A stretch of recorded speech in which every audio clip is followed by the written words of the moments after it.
I am physics faculty in Aditya Coaching Institute. Today we will discuss the EMF of the cell, electromotive of the cell. अपन ने ये देखा है कि cell जो होता है अपन लैब के अंदर भी देखते हैं, बैक्टीरिया सेल जैसा बात करती है। तो ये EMF का मतलब क्या होता है? ये मतलब इलेक्ट्रोमोटिव फोर्स, विद्युत वाहक बल, इसको बोलते हैं विद्युत वाहक बल। तो मैं यहाँ पे कुछ टर्म्स इंग्लिश से यूज करूंगा, फिर उसको अपन हिंदी में कन्वर्ट कर देंगे ताकि इंग्लिश प्लस हिंदी में डाउट प्रॉब्लम क्रिएट नहीं हो। तो ये कोरोना की वजह से आपकी क्लासेस ऑफ है, मैं खुद सैड इस चक्कर में जो ये क्लासेस कर कोई नहीं दिख रहा मेरे को, क्योंकि जब तक बच्चे सामने नहीं होते, एक्शन रिएक्शन क्वेश्चन पुटअप्स नहीं होते, पढ़ाने में लगता है इंटरेस्ट आता नहीं है। लेकिन मैं यही सोच रहा हूँ मेरे सामने बच्चे बैठे हुए हैं, ओके, ये सारे क्यूट बच्चे जो बैठे हुए हैं सारे के सारे, ठीक है। तो अपन यहाँ पे अपन ऐसा शो करते हैं कि सबको ग्रुप में शेयर करूंगा, आपको आप पर्टिकुलर वीडियो को देखना है और जहां भी डाउट हो आप मनु सर से क्रिएट कर सकते हो, ओके। तो अपन यहाँ पे अपने पास जो EMF ऑफ सेल क्या होता है, EMF को बोलते हैं विद्युत वाहक बल। तो EMF ऑफ सेल्स क्या होता है? तो शोर यहाँ पे अपने को सेल की इंटरनल स्टडी करनी है, यानी सेल अंदर से कैसा होता है। अपन ने ओनली बाहर से देखा ना उसको सेल को, तो सेल को तोड़ के देखते हैं अंदर क्या होता है उसके, तो अंदर ही उसके EMF होता है और अंदर में एक रेजिस्टेंस होता है, एक प्रतिरोध होता है, that is called internal resistance, यानी आंतरिक प्रतिरोध। तो वो कहां मिलता है? तो मेरे को सबसे फर्स्ट ऑफ ऑल यहाँ अपने को सेल बनाना है, तो सेल का ये कंटेनर बनाया मैंने, और इस कंटेनर के अंदर अपने पास यहाँ पे आपको एक सॉल्यूशन भरा हुआ मिलेगा। This solution is called electrolyte. क्या बोलते हैं इसको? इलेक्ट्रोलाइट। इलेक्ट्रोलाइट को हिंदी में बोलते हैं विद्युत अपघटक। क्या नाम है इसका? विद्युत अपघटक, ओके। उसके बाद में विद्युत अपने सॉल्यूशन होता है, दैट इज लिक्विड सॉल्यूशन। कैसे होता है? लिक्विड प्लस में फिर ये चूर्ण टाइप पाउडर फॉर्म में होता है, ठीक है। पाउडर सब जानते होंगे कैसा होता है, लैक्मे का पाउडर देखा है, उसको फेस को पोत देते हैं, वैसे ही इसके अंदर मिलता है अपने को पाउडर जो ब्लैक कलर का मिलता है, ओके। तो अपन ने क्या देखा कि यहाँ से ये जो कंटेनर है, इस कंटेनर के अंदर मेरे को दो मेटल की रोड मिलती है। मेटल बोले तो धातु, तो this one first road, this one second road, है ना। इनको बोलते हैं मेटालिक रोड। मेटालिक रोड मतलब धात्विक छड़। क्या नाम है इनका? धात्विक छड़, ओके। किसकी बनी होती है? ये मेटल की, ठीक है। तो ये जो मेटल की बनी होती है, एक तो बन देते हैं यहाँ पे जिंक और दूसरी होती है कॉपर, ठीक है, जिंक और कॉपर। तो दो आपकी मेटालिक रोड हो गई, और ये मेटालिक रोड कहाँ पे कंप्लीटली डूबी रहती है? इलेक्ट्रोलाइट के अंदर, यानी विद्युत अपघटक के अंदर। अब इसके अंदर क्या होता है? विद्युत वाहक बल कहाँ मिलता है, उसकी स्टडी अपने को करनी है।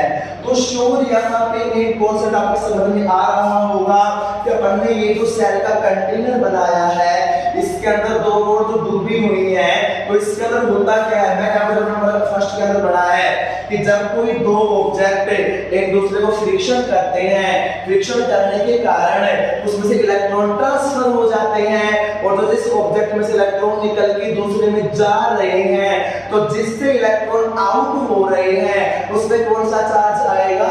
पॉजिटिव चार्ज आएगा। और जिसमें इलेक्ट्रॉन इन हो रहे हैं उसमें कौन सा चार्ज आएगा? नेगेटिव चार्ज आएगा। इसलिए अपन ने क्या देखा कि यहाँ पे जिंक और कॉपर के एटॉमिक नंबर डिफरेंट होते हैं। तो जब इनका फ्रिक्शन होता है तो सपोज करो जिंक पे क्या आ गया? पॉजिटिव चार्ज आ गया, और कॉपर पे क्या आ गया? नेगेटिव चार्ज आ गया। तो this one is called positively and this one is called negatively, okay. और इस सेल के बाहर ये दोनों रोड जो आपको दिख रही है, इन दोनों रोड के बाहर मैंने क्या किया? मैंने यहाँ पे एक रेजिस्टेंस बांध दिया। रेजिस्टेंस क्या होता है? प्रतिरोध बोलते हैं लोड। क्या बोलते हैं इसको? अपन लोड बोलते हैं। ये रेजिस्टेंस क्या है? आर, या कुछ भी हो सकता है, मेरी बल्ब हो सकता है, मेरी मीटर हो सकता है, मेरी आपको डांस करने का शौक है तो म्यूजिक हो सकता है, यानी ऐसा कुछ भी हो, आपको नहाना है, ग्राम पंचायत रोड हो सकती है, तो कुछ भी हो सकता है एनीवन, उसको बोलते हैं लोड, यानी कितना लोड अपना इसके ऊपर हो रहा है, ठीक है। तो अपन ने यहाँ एक चीज देखी है कि कि यहाँ पे जो कैपिटल आर है, कैपिटल आर मतलब रेजिस्टेंस होता है ना, प्रतिरोध होता है ना।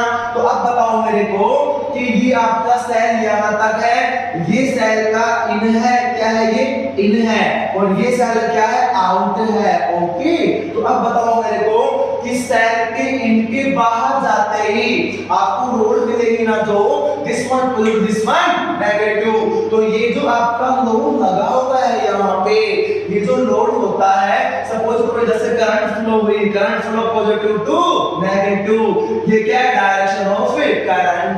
तो जब इसके अंदर ये आपका हीटर चल गया, हीटर के ऊपर हीटिंग इफेक्ट आ गया है ना, और ये करंट फिर से कहां आ गई, यहां आ गई, फिर से इनोर नेगेटिव रोड के अंदर आ गई, और इधर से करंट ट्रांसफर हो गई, और फिर से कहां चली गई, ऊपर चली गई। तो अपन ने देखा कि current continuous circular path follow कर रही है, this one and this one. तो अपन ने क्या देखा कि यार इस सेल के आउट में जरा मेरे को देख के बताओ, आपको क्या दिख रहा होगा यहाँ पे, इस सेल के आउट के अंदर जो करंट जा रही है वो पॉजिटिव टू नेगेटिव, और उसके बाद में जैसे ही सेल के इन जाएगी तो इन जाने के बाद में ये करंट कहां आ रही है, नेगेटिव टू पॉजिटिव। तो इसके अंदर ये कॉन्सेप्ट आया समझ में कि सेल के आउट में करंट फ्लो होती है positive to negative, and cell के इन में नेगेटिव टू पॉजिटिव। तो अपन ने यहां एक कॉन्सेप्ट समझ में आया कि भाई यहां अपन ने ये आउटर रेजिस्टेंस है, ये क्या है कैपिटल आर यानी बाह्य प्रतिरोध, कौन है कैपिटल आर है ना। उसके बाद में अब जैसे मैंने यहाँ पे ये जो सॉल्यूशन भरा हुआ आपका, इसको विद्युत अपघटन बोलते हैं ना, जैसे मैंने यहाँ पे इस रूम के अंदर या बीच में दीवार लगा दी, और दीवार लगा के क्या कैसे लगाई दीवार, भाई कैसे लगाई, कैसे लगाई दीवार है ना, इधर ही फ्रेम लग जाएगी। तो मैंने दीवार लगाई यहाँ पे, उसके बाद में मैंने इस साइड के अंदर पानी भर दिया पूरे में, इस साइड के अंदर बिल्कुल खाली है यानी मीडियम क्या है, यहाँ पे एयर है, यहाँ पे वाटर है। उसके बाद अपन ने क्या किया कि वाटर भरने के बाद में अपन ने मैंने बॉल ली, और उस बॉल के ऊपर मैंने 5 न्यूटन फोर्स अप्लाई करके उसको पानी के अंदर धक्का मारा, मैंने उसको पुश किया ना, फोर्स अप्लाई किया ना, कौन सा फोर्स, कांटेक्ट फोर्स। वैसे ही मैंने इधर से फिर उसके ऊपर फोर्स अप्लाई किया। तो अब बताओ मेरे को जरा कि आपकी जो बॉल है, आपकी जो बॉल है वो ज्यादा डिस्प्लेसमेंट कहां कवर करेगी, पानी में या एयर में। तो आंसर निकल गया है क्या, एयर, क्योंकि यहाँ पे हवा है ना, या उसको पानी रोक रहा है ना। तो अपन ने क्या देखा कि मैंने सेम फोर्स अप्लाई किया, उस वाटर ने उस बॉल को अपोज किया, उसके ऊपर अपोजिंग फोर्स लगाया, और एयर जब यहाँ पे थी उसको कोई अपोजिंग फोर्स क्रिएट नहीं हो रहा था। तो अब बताओ मेरे को कि अगर सेल के अंदर आपका इलेक्ट्रोलाइट नहीं होता, तो जब आपकी करंट नेगेटिव टू पॉजिटिव जा रही है तो क्या इसको अपोज करता, आंसर है नो। और अगर करंट को अपोज नहीं करेगा, अपोज क्या होता है, रोकना, अपोज नहीं है, अपोज क्या होता है, रोकना। तो जब करंट को रोक ही नहीं रहा तो क्या रेजिस्टेंस आएगा, आंसर है नो। इसलिए अपन ने क्या देखा कि इसके अंदर तो इलेक्ट्रोलाइट भरा हुआ है, तो जब आपकी करंट इधर से इधर आ रही है तो आने के कारण इस इलेक्ट्रोलाइट टकरा रही है ना, इसको क्रॉस कर रही है ना, वो तो क्रॉस करने के कारण इलेक्ट्रोलाइट विद्युत अपघटन को अपोज कर रहा है, उसको रोक रहा है। तो उसको रोकने को क्या बोलते हैं अपन, प्रतिरोध, क्या बोलते हैं, प्रतिरोध। और ये सेल के अंदर है ना, इसलिए इसका नाम क्या हो जाएगा, आंतरिक प्रतिरोध। क्या हो जाएगा, आंतरिक प्रतिरोध। That symbol is small R, कैसे बोलते हैं, स्मॉल आर सिंबल होता है ना। तो हमने दो प्रतिरोध पढ़ लिए, एक तो कहां मिलता है सेल के आउट, एक कहां मिलता है सेल के इन। आपको सेल के आउट करंट कैसे बोलते हैं, पॉजिटिव टू नेगेटिव, सेल के नेगेटिव टू पॉजिटिव। फिर कोई पूछेगा आपसे कि बता मेरे को ये बता सेल के प्रतिरोध कैसे बना, तो कैसे बना, जब करंट जा रही है तो करंट के रास्ते में प्रतिरोध है ना, सॉरी विद्युत अपघटन है ना, तो उसको अपोज करेगा। अगर इधर से कोई आ रहा है बट सॉरी रोक लिया, तो बस रोक लिया, उसको अपोज किया ना, वैसे कॉन्सेप्ट यहां फॉलो हो रहा है। इसलिए अंदर में कौन सा प्रतिरोध आएगा, आर, और बाहर में कौन आएगा, capital R. What do you mean capital R, capital is outer resistance of the cell and small R is inter resistance of the cell. Inter R because produce the electrolyte is opposed to the current, so is produce resistance, that is called internal resistance. Okay, अब इसके अंदर जो EMF word आ रहा है इसका अर्थ क्या होता है, EMF होता है विद्युत वाहक बल, यानी विद्युत को ले जाने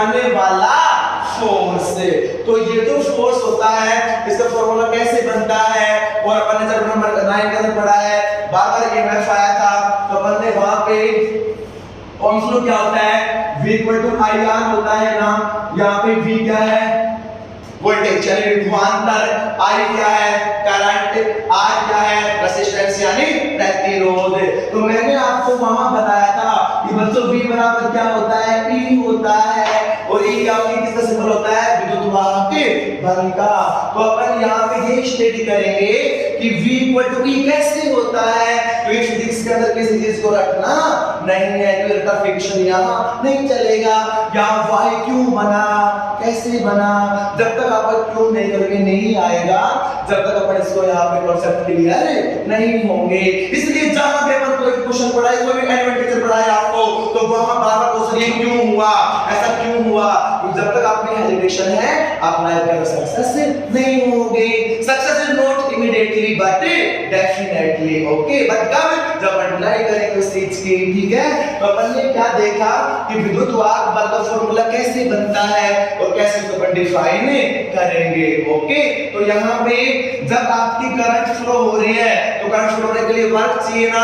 वर्क क्या होता है किसी ऑब्जेक्ट पर फोर्स अप्लाई करके उसको एक पोजीशन दूसरी पोजीशन पे ले जाना।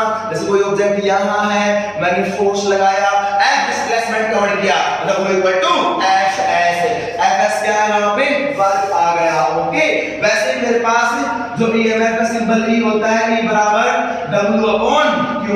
इसका मतलब क्या होता है ratio of work and charge is called विद्युत वाहक बल यानी EMF। यहाँ पे VW क्या है वर्क है और Q क्या है यहाँ पे चार्ज है। तो उस चार्ज को अपन ले जा रहे हैं किसी ऑब्जेक्ट के अंदर तो वर्क करना पड़ेगा ना। तो फिजिक्स ये कहती है any object are move then apply the force the object without force the change not the position. तो फोर्स क्या अप्लाई करना पड़ेगा उसके ऊपर फोर्स अप्लाई करना पड़ेगा। तो मैंने यहाँ फोर्स अप्लाई किया तो आपका सपोज मेरे पास वायर है यहाँ पे एक चार्ज यहाँ पे रखा हुआ था मैंने यहाँ W का अप्लाई किया फोर्स अप्लाई किया अप्लाई होने के बाद W यहाँ पे आ गया W चार्ज आपका यहाँ पे आ गया W अपॉन Q रेशियो क्या कहलाएगा विद्युत वाहक बल ओके। तो ये किसका सिंबल किसका फॉर्मूला बन गया विद्युत वाहक बल का EMF का। अब जस्ट अपन इसकी यूनिट्स बनाते हैं ना तो इसकी यूनिट्स क्या बन जाएगी कार्य मात्रा क्या होता है कार्य मात्रा होता है जूल। क्या होता है जूल। जूल नहीं श्रीमान जूल जी क्योंकि जूल एक ब्रिटिश साइंटिस्ट थे है ना इसलिए उन्होंने वहां पे सबसे स्टडी किसी की कार्य की थी इसलिए वो खुश रहना चाहते कि मेरा नाम सालों साल तक बुक्स के अंदर चले इसलिए खुद के नाम में मात्रा क्या बना दिया जूल बना दिया ओके। तो वर्क का मात्रा क्या बन गया जूल। वैसे तो चार्ज होता है चार्ज का सिंबल क्या होता है क्यों होता है ना। तो चार्ज के बारे में एक साइंटिस्ट थे जो बहुत बड़े थे बहुत बड़े मतलब नॉलेज में बड़े थे हाइट में बड़े नहीं थे। तो वो जो साइंटिस्ट थे उनका नाम था कुलाम श्रीमान कुलाम जी।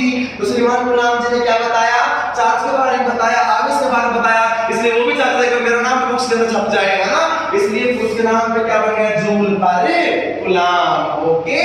इसको दोनों को एक दूसरे डिवाइड करना पसंद नहीं है दोनों क्लोजली फ्रेंड है एक दूसरे के साथ रहना पसंद करते हैं इसलिए ऊपर जाएगा ना आपका कुलाम तो कुलाम नीचे पॉजिटिव पावर है ना इसकी ऊपर जाएगा नेगेटिव बन जाएगी तो जूल कुलाम इनवर्स ठीक है। ये तो बन गया साइंटिस्ट के नाम के अकॉर्डिंग यूनिट जिसका है ना अपन इसे फॉर्मूले से प्रिंट बना सकते हैं तो मैं पीडीएफ में शेयर कर दूंगा ओके।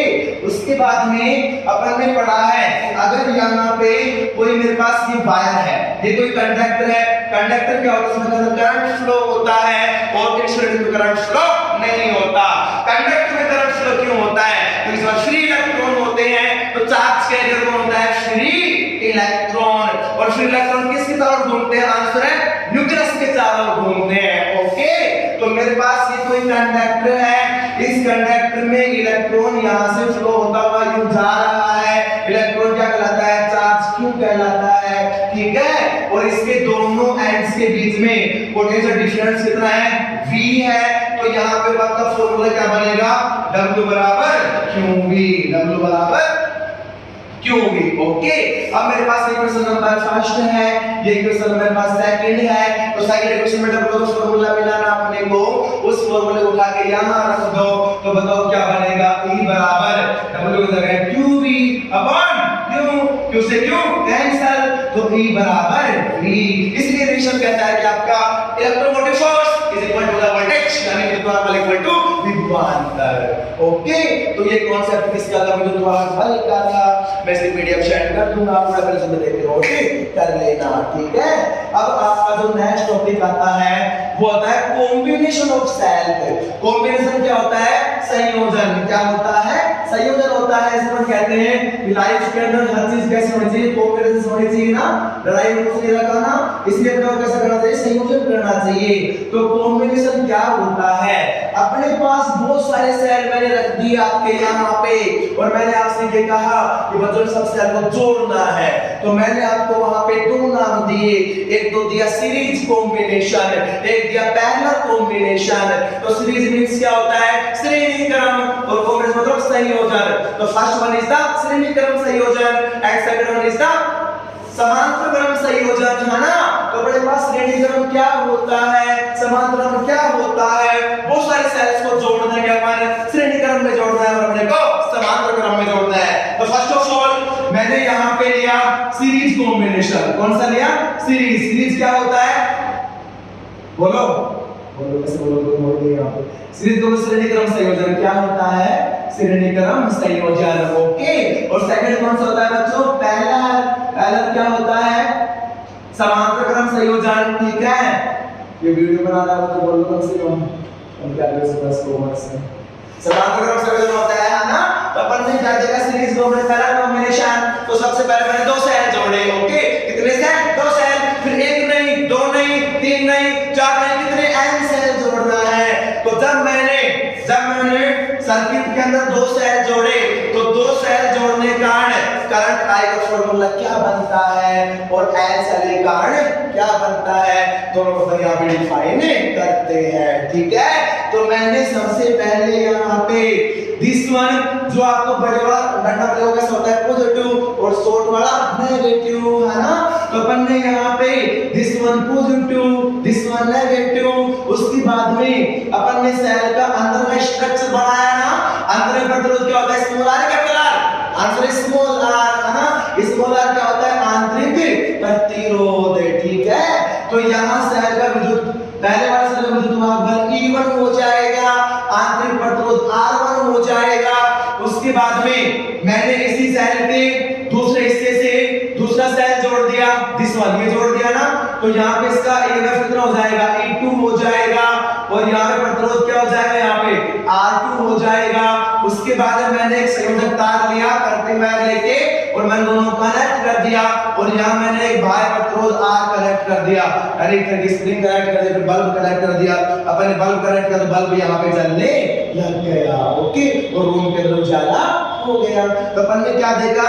ये बाह्य प्रतिरोध R है ना इसका, तो ये तो सेल का इंटरनल स्ट्रक्चर है, और ये सेल का आउटर है। इंटरनल प्रतिरोध क्या होता है? R1 और R2, और बाहर क्या होता है? R होता है, ठीक है। अब यहाँ से करंट आएगी ना, तो करंट यहाँ I फ्लो हो रही है, यहाँ पे करंट I, ये आई और आके चली गई, है ना। करंट भी लाइफ में आती है और आके चली जाती है ना। तो अपन ने क्या देखा? ये करंट आई, करंट आने के बाद में जैसे यहाँ पे गई, पोटेंशियल डिफरेंस बना और आपका बल्ब जलने लग गया। जलने मतलब उसे आग नहीं लगी, वो कभी तो स्मोक लग रहा है, पानी डाल देंगे उसके ऊपर, जलने मतलब वो ग्लो हो गया। ग्लो क्या होता है? चमकना, ओके। तो अपन ने क्या देखा? अब मैंने आपसे ये कहा कि मेरे को ये बताओ कि पूरे सर्किट का, अब पूरा सर्किट दिखाई दे रहा है ना, ये क्लोज सर्किट है ना। क्या सर्किट है? क्लोज। क्लोज बोले तो बंद, है ना। तो इस क्लोज सर्किट के अंदर इसका कुल विद्युत वाहक बल कितना होगा, यानी नेट ईएमएफ। नेट ईएमएफ बोले तो कुल विद्युत वाहक बल। तो दोनों का सम हो जाएगा ना, दोनों का जोड़ हो जाएगा ना। तो यहाँ पे हो जाएगा E1 plus E2 equal to कितना? E total. E टोटल मतलब कुल विद्युत वाहक बल। इसको होता है E इक्विवेलेंट। इक्विवेलेंट का मतलब क्या होता है? कुल ही होता है, ओके। तो सेल का कुल विद्युत वाहक बल कितना आ गया? E equivalent equal to E1 plus E2, ठीक है। उसके बाद में अपने को ये तो इक्विवेलेंट आ गया। अब मैंने आपसे ये कहा सेल का कुल प्रतिरोध जोड़ो, प्रतिरोध जोड़ देना दोनों को अपन ने, तो नेट रेजिस्टेंस, प्रतिरोध पर क्या बोलते हैं? रेजिस्टेंस बोलते हैं, क्लियर। तो यहाँ नेट रेजिस्टेंस क्या हो जाएगा जरा बताना? आंतरिक प्रतिरोध R1 प्लस R2 एंड बाह्य प्रतिरोध कौन है? कैपिटल R है, तो capital R plus R1 plus R2 कैसा प्रतिरोध हो गया? बाह्य प्रतिरोध टोटल नेट रेजिस्टेंस आ गया ना, इसको बोलते हैं R इक्विवेलेंट। क्या बोलते हैं इसको अपन? R equivalent equal to capital R plus small r plus small r1 plus r2। Okay, अब बताओ जरा, अब यहां से मेरे पास एक फार्मूला बन गया। वो फार्मूला किसका बन गया?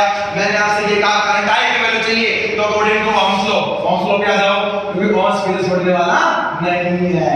V इक्वल टू क्या होता है? IR होता है ना, और I इक्वल टू क्या होता है? V upon R। अब अपन ने प्रूफ किया है V किसके बराबर होता है? E के, E अपॉन R। अब मैंने आपसे कहा कितनी करंट फ्लो हुई, तो I equal to E total. E total कितना है? E1 प्लस E2, तो यहां से हो जाएगा ये E1 plus E2 upon R total.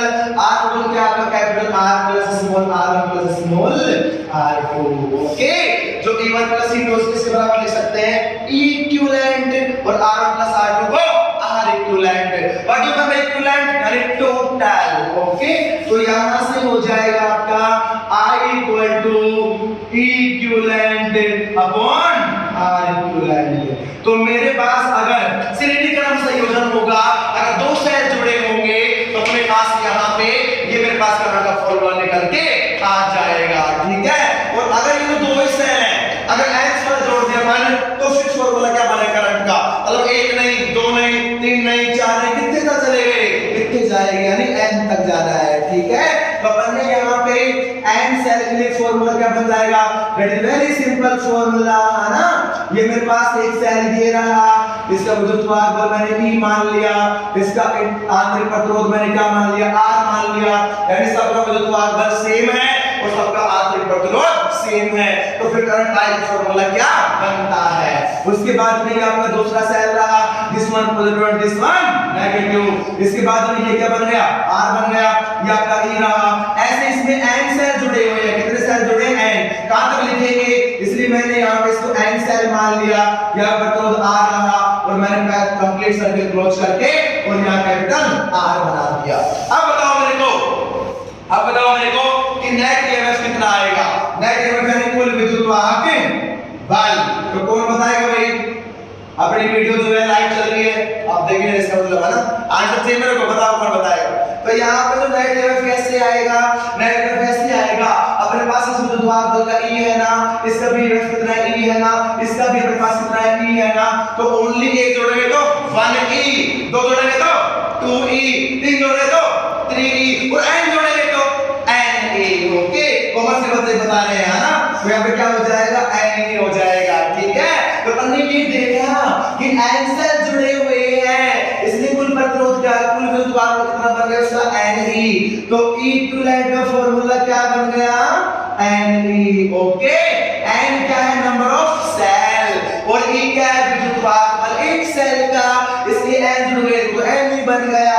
Okay, अब बताओ मेरे को, इसका आंतरिक प्रतिरोध R 1R, इसका 2R, इसका 3R, और n का NR।